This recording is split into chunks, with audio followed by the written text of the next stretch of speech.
안평대군의 궁녀 중에 운영이 있었는데요. 사실 운영전은 역사적 사실은 아닙니다.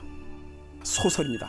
그런데 안평대군은 아주 유명한 실존 인물입니다. 그분을 데려다가 지금 이야기를 만들었는데요. 세종의 아들이고요. 엄청난 분이셨습니다. 지적 수준이 뛰어넘고요. 예술적 감시관도 뛰어넘고요. 수준도 뛰어넘고요. 그리고 심지어 명나라에 사신이 가면 제발 너희 나라에 있는 안평대군의 글씨 좀 하나 좀 가져다줘 할 정도로. 멋지다. 진짜 잘 썼다. 안평대군 체라고 해서 당대에 엄청난 이 필체를 가지고 계신 명필. 그런데 아무튼 이 안평대군이 궁녀들을 많이 거느렸는데 그중에 따로 어리고 예쁘고 괜찮은 애들 10명을 따로 뽑았어요. 그래서 이 10명을 아주 그냥 하드 트레이닝을 시켜가지고 누가 봐도 놀랄 만한 엄청난 궁녀로 길러냈어요. 이 안평대군의 친구가 있는데 김진사라는 잘생긴 사람이 있는데 친했습니다. 어느 날 이 수성궁에 김진사가 놀러 왔어요.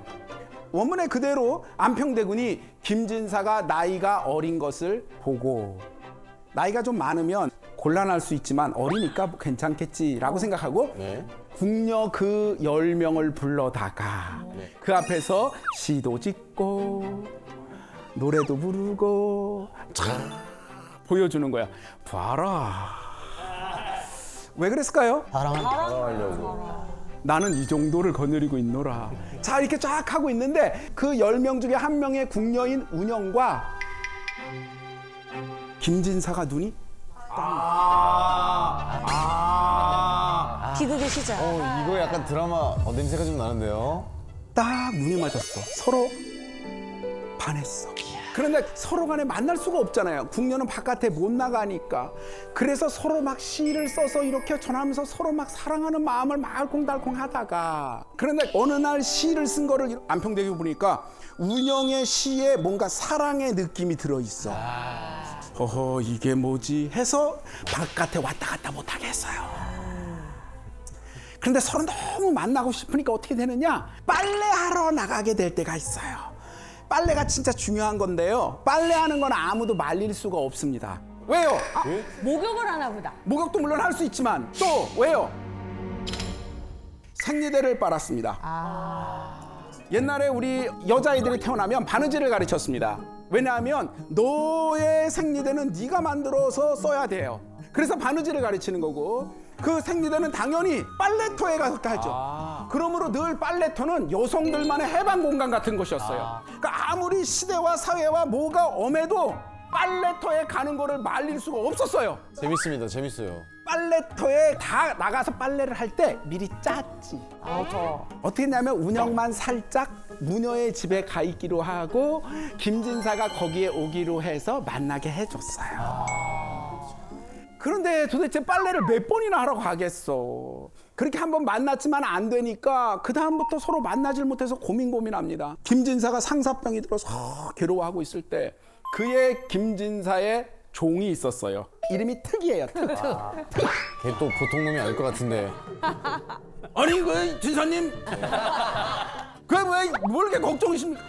나는 어떡하지? 아이 뭐 그깟 걸 어렵게 생각하세요. 걱정하지 마세요. 하면서 사다리를 들고 가서 궁궐 담에 무너진 곳에 사다리를 갖다 놓고 기특이네, 기특이. 밤마다 몰래 들어갔다 나왔다 하는 것을 다 특이라는 애가 도와줘서 다니기 시작해요. 너무 위험한데. 자 이렇게 운영과 김진사가 몰래 미래를 하는데 점점점 이거 갖고는 안 되겠는 거야. 성이 안 차. 우리 같이 살자. 우리 계속 이렇게 살 수는 없잖아. 뭐 이렇게 얘기를 하는 거예요. 네. 이러고 있을 때 어이 참 노련님 그 별것도 아닌 거를 근데 교수님 특이가 아까 목소리랑 좀 바뀌었어요. 어허 그 특이 아까 이대근 씨처럼 하셨어요. 견성기. 아니 이거 알았어 이걸로 그거예요. 이대근 씨 하니까 알겠어 내가 그거였어요. 잠시 까먹었어. 아니 그걸 걸 가지고 뭐 걱정하지 마십시오. 제 친구들이 얼마나 힘이 세고 막 이 장안을 쓸고 다니는지 군사들도 함부로하지 못합니다. 원문에 그대로 써 있습니다. 와. 조폭 수준입니다. 특기는 정말 어려운 일이시라고. 좋은 방법은 뭐냐? 가서 운영이 갖고 있는 폐물을 쇽쇽쇽 갈 때마다 빼내라는 거야. 때가 되면 둘이 야반 도주를 해서 그거를 가지고 한미천으로 사시면 됩니다. 아, 진짜 역시. 그러니까 운영이 자기 갖고 있는 폐물을 이렇게 저렇게 이렇게 줘서 쭉쭉쭉 가져다가 세상에 나귀의 10바구니나 실을 정도로. 야, 뭔가 이상한데. 그런데 이 특이 이대로는 안 되지 하면서 아, 또 뭐야? 냄새가 났어. 그 운영이 가지고 있던 팔찌 중에서 하나를 가지고 동네에서 얘기합니다. 아 이거 있잖아. 이거 내가 지난번에 보니까 말이야. 수성봉이었나? 거기 이렇게 지나는데 어떤 사람이 후다다다 도망가길래 뛰어갔더니 뭐 이게 있더라고. 이게 뭐야 팔찌? 이건 팔찌인가? 이러면서 막 설명을 또 하니까 동네방네 소문이 쫙 난 거야. 수성궁에 수상한 사람이 왔다 갔다 하는데 팔찌가 떨어졌다. 자, 이 소문이 안평대군의 귀에까지 들어갔습니다. 바로 들어가라고 한 거네요. 그렇습니다. 그럼. 자, 그래서 어떻게 되냐? 모든 궁녀들을 모아놓고 쫙 소지품 검사를 합니다. 그럼 어떻게? 걔거 없잖아, 운영이. 운영은 팔찌가 있을 리가 없죠. 없죠. 이것이 어떻게 된 것이냐? 바른 대로 말하거라. 했더니 셋내를 죽여주시옵소서. 그리고 나서 계속 압박하니까 결국 운영은 어떻게 되느냐? 그곳에서 자살해서 죽고 맙니다. 아휴. 김진사와 그 스토리를 실토를 했나요? 안 했습니다. 그런데 이제 운영이 죽었는데 너무나 한스러우니까 김진사가 어떻게든지 명복을 빌어주기를 바라는데 죄를 올릴 방법이 없어. 다시 그 문제의 특을 부릅니다. 운영이가 죽었잖아. 가가지고 명복을 빌어야 되는데 네가 좀 가서 대신 빌어줘라 해서 돈을 줘요. 와, 호구. 그리고 절에 가서 제를 지내면서 부처님 죽은 운영이는 환생해서 나랑 살고 김진사는 죽이세요. 그렇게 빈둥거리며 놀다가 천벌을 받아서 우물에 빠져 죽었고 김진사도 운영을 그리워하며 사랑하다가 죽고 말았다. 왜? 안평대구만 살았어요? 운영전 이야기에서의 빌런은 누구라고 생각하십니까? 특이. 맞습니다. 특이 빌런이죠. 그런데 누가 진짜 이 이야기의 정말 진정한 빌런일까요? 안평대군. 안평대군이죠. 안평대군이 할 수 있는 일이 몇 가지가 있었습니다. 어떤 거죠? 보내줬을 수 있죠. 맞습니다. 제일 정말 누가 봐도 그래 할 수 있는 건 운영을 궁녀에서 풀어주면 됩니다. 그치. 또 9명이서 안 맞으면 1명 또 선발하면 되잖아. 그치. 근데 그 당시에 법은 그게 안 되지 않았나? 내보내는 건 문제가 없습니다. 그리고 궁녀는 우리가 굉장히 수준 높게 생각해서 그렇지 신분상은 천민이에요. 그러니까 내보내는 건 문제가 없어요. 그런데 그렇게 하지 못했어요. 왜요? 혹시 질투심이라는 것을 느껴보신 적이 있으시지요? 태주 아이들 너무 좋아하셔가지고 같이 살고 계시는 분이 신발 박스가 이렇게 있더라고요. 거기다가 뭘 막 넣어놨어요. 뭔가 이렇게 봤는데 무슨 이상한 캡슐 같은 게 하나 나왔어요. 이게 뭐야? 그러니까 서울에서 내려온 사람이 서태지 DNA가 이 안에 들어있다고 이거 굿즈를 팔았대요. DNA 굿즈를. 머리카락 이런 거를 채취해서. 대체 얘가 그 사람을 어디까지 좋아했나? 아니 뭐 하는 거야? 뭐 하는 거야? 눈꼴 시려워가지고. 이렇게 질투라는 감정을 가지고는 있거든요. 네. 근데 자, 사랑하면 제 것만 들으시는 거면은 취소하지 마세요. 아니 제가 다 돌아가면서 하기로 했잖아요. 시간이 없다고 아니 그러셔가지고. 시간 많아요. 아니 시간 모자라 지금. 아니 이거 넣으세요 형님. 아니 이거만 나만. 아니 김경인 교수님, 질투라는 거는 어떤 의미에서 사랑이라는 감정이 가지고 있는 어쩔 수 없는 어떤 감정 중에 하나가 아닌가요? 그렇죠. 아주 현명한 감정은 아니지만 어떤 대상에 대해서 가진 현명한 감정.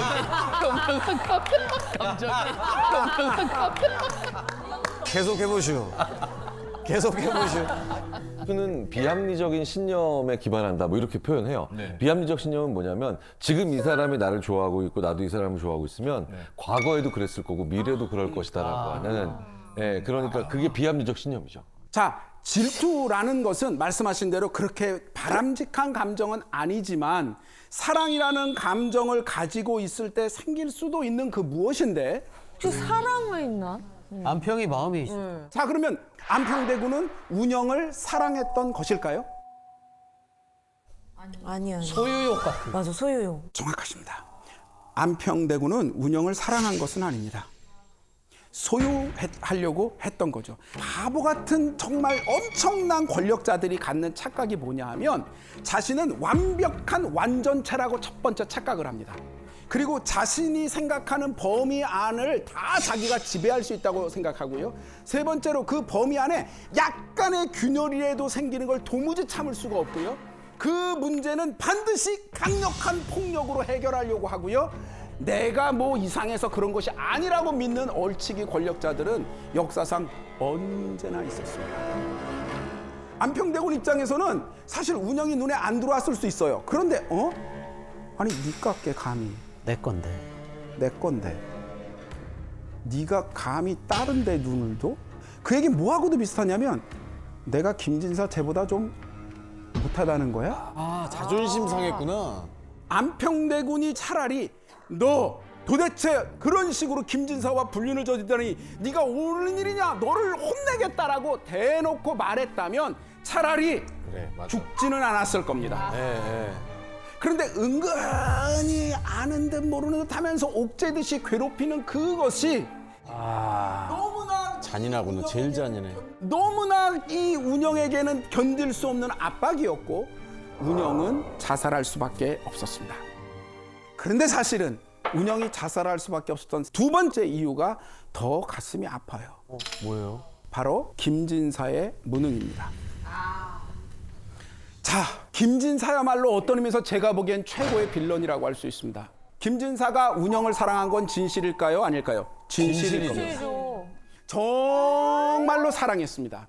그런데 문제는 현실 속을 살 수 있는 방법이 하나도 없었습니다. 그저 믿을 것이 득, 다시 믿을 것도 득. 김진사의 가장 큰 문제점은 뭐냐 하면 믿을 수 있지 못한 사람인 걸 알면서도 다시 득에게 그것을 맡길 수밖에 없는 무능함.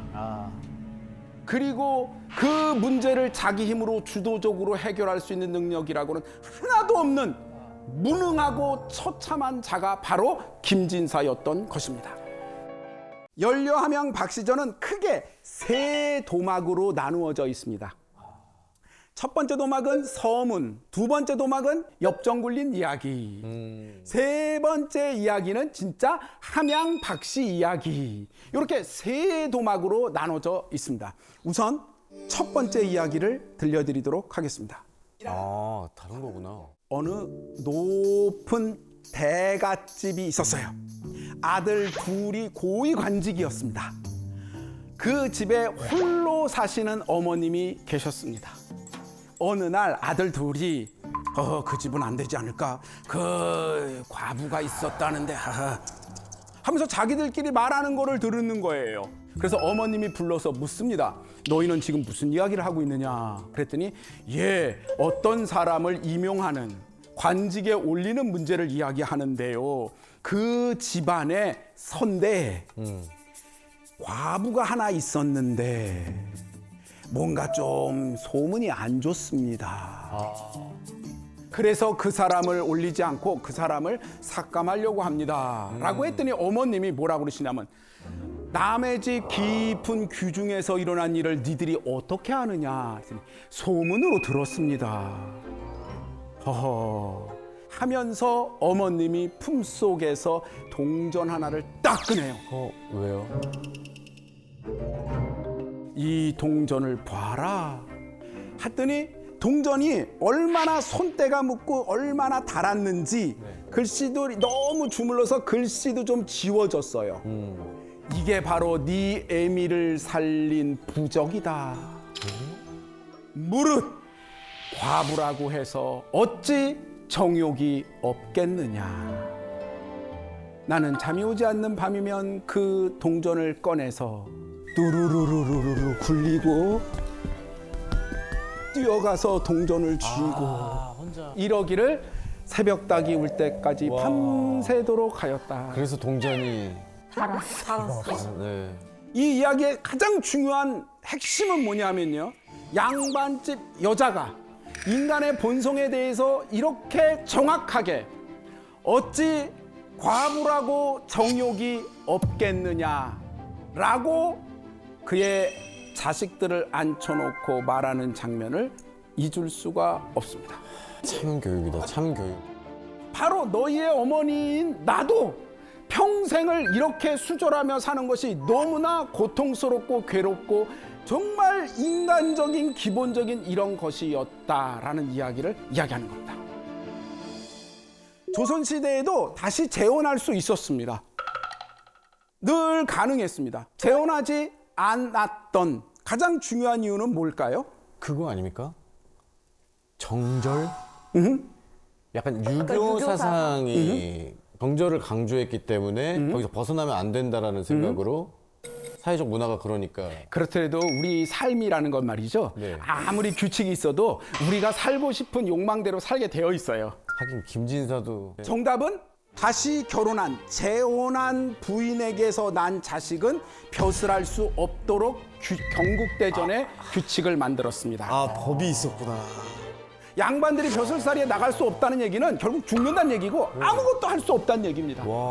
자식들의 앞길을 막게 되는 문제가 되기 때문에 절대로 이렇게 하지 못하게 했던 거죠. 무성이네 무성. 자, 두 번째 도망 얘기는 이런 겁니다. 실제 있었던 얘기입니다. 내가 박지원이죠. 내가 안의현에 사또로 있을 때였다. 바로 거기에 있는 아전 중에 박상효라는 어떤 아전이 있었는데 그 사람의 조카딸이 네. 박상효가 아전이니까요. 그 조카딸도 아전입니다. 중인 계급이죠. 그 사람이 시집을 갔는데 시집 가기 전부터 그 집 남편 될 사람이 병색이 짙어서 비리비리비리하고 죽을 것 같았습니다. 그래서 결혼하지 말라고 했는데 이미 혼담이 오갔으니 나는 그 집의 귀신이 돼야지 이럴 수는 없어 라고 하면서 결국 시집을 갔고요. 가서 세상에 얼마 지나지 않아서 남편이 죽었습니다. 남편이 죽고 나서 보통 3년상을 하거든요. 소상 대상 다 지내고 남편이 죽은 바로 그날 그 조카딸이 자살을 한 것입니다. 자, 그 얘기를 쭉 쓰고 나서 아하, 그랬구나. 정말 열렬오구나 라고 하면서 탄식하였다. 그런데 자, 여기서 한번 생각해 보죠. 왜 죽죠? 저는 열려로구나가 약간 매기는 듯한 느낌이 들어요. 정확하게 짚으셨습니다. 진짜요? 네. 그러니까 사회를 비판하는 비꼰다는 비판을 거예요? 비꼰다. 자, 이제 한번 우리가 하나씩 풀기 위해서 사실 제일 중요한 첫 번째 대목, 이 이야기 전체의 서문이 어떤 내용인지를 한번 보여드리도록 하겠습니다. 우리나라의 법조인에는 다시 시집간 여자의 자손은 양반 사적 신분만 임용을 한다. 그리고 정확하게 이것은 일반 서민들에겐 해당되지 않는다. 당연하죠. 양반들만 관리가 되니까. 자, 여기서 잠깐 양반 말고요. 평민들은요. 재혼하면 됩니다. 재혼해도 되는 이유는 뭐죠? 재혼해서 나온 자식이 벼슬할 건 아니니까요. 네, 그렇죠. 함양 박 씨는 어떤 사람이라고 그랬죠? 맞아. 중인입니다. 그들은 문무관 벼슬길에 나갈 일이 없어요. 그러니까 그들은 다시 결혼해도 되고 다시 결혼하기 싫으면 혼자 살면 되는데 죽었던 겁니다. 박지원 입장에서는 뭐냐면 얘들아, 양반들만 제발 알았지? 정절을 지켜! 라고 말해야 되는데 시키지 않아도 모든 사람이 다 정절을 지킨다고 그러면서 과도하게 죽음까지 막 하는 이상한 사회 속에 자기가 사또가 된 거예요. 자, 그러면 양반 부인은 결국 살았습니다. 함양 박 씨는 죽었어요. 죽어나가는 사람들은 사회적 약자이고 알지 못하는 자들인데 그래서 박지원은 어떻게 했느냐? 이 이야기를 나란히 설명함으로써 마지막에 아하 연료로군 그래 연료야 라고 쓰고서 딱 끝냈지만 가로치고 진짜 하고 싶은 말은 야 이런 건 개죽음이잖아 라는 말을 했던 거죠. 사실 정답은 서문에 이미 다 썼어요.